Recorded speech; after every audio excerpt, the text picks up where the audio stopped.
بسم اللہ الرحمن الرحیم۔ السلام علیکم رحمۃ اللہ وبرکاتہ۔ حسینی وظائف چینل کے ناظرین کو خوش آمدید کہتا ہوں۔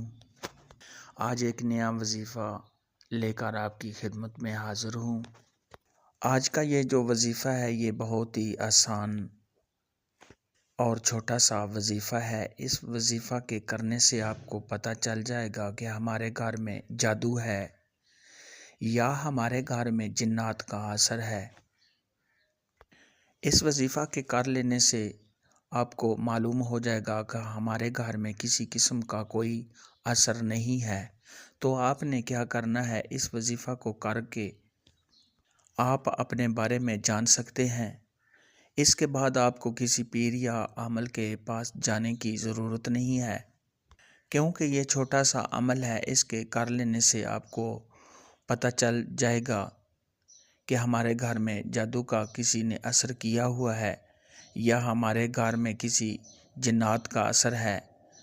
تو یہ آپ اس کو کر کے معلوم کر سکتے ہیں۔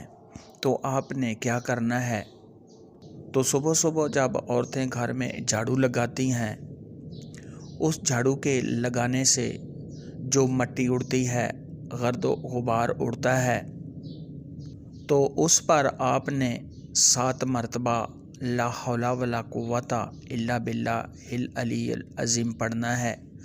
پڑھ کر آپ نے پھونک مار دینی ہے، دم کر دینا ہے۔ ایک بار پھر سن لیں، صبح صبح جب عورتیں جھاڑو لگاتی ہیں، اس جھاڑو کے لگانے سے جو گرد و غبار اڑتا ہے، مٹی اڑتی ہے، اس مٹی پر آپ نے لا حول ولا قوت الا باللہ العلی العظیم 7 مرتبہ پڑھنا ہے۔ پڑھ کر آپ نے پھونک مارنی ہے۔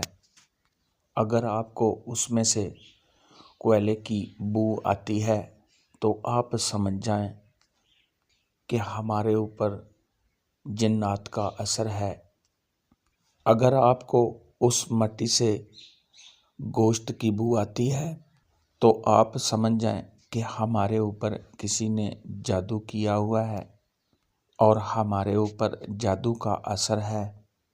اگر آپ کو اس میں سے کسی قسم کی کوئی بو نہیں آ رہی، بلکہ آپ کو ایک اچھی خوشبو آ رہی ہے، تو آپ سمجھ جائیں کہ ہمارے اوپر کسی قسم کا کوئی اثر نہیں ہے، نہ جنات کا اثر ہے اور نہ جادو کا اثر ہے۔ اور پھر آپ کو پریشان ہونے کی ضرورت نہیں ہے۔ تو اس عمل سے آپ کو اپنے آپ سے جادو یا جنات کے وہم سے نکال سکتے ہیں۔ اگر آپ کا کوئی مزید سوال ہے تو آپ کمنٹ میں پوچھ سکتے ہیں۔ اللہ حافظ، دعاؤں میں یاد رکھنا۔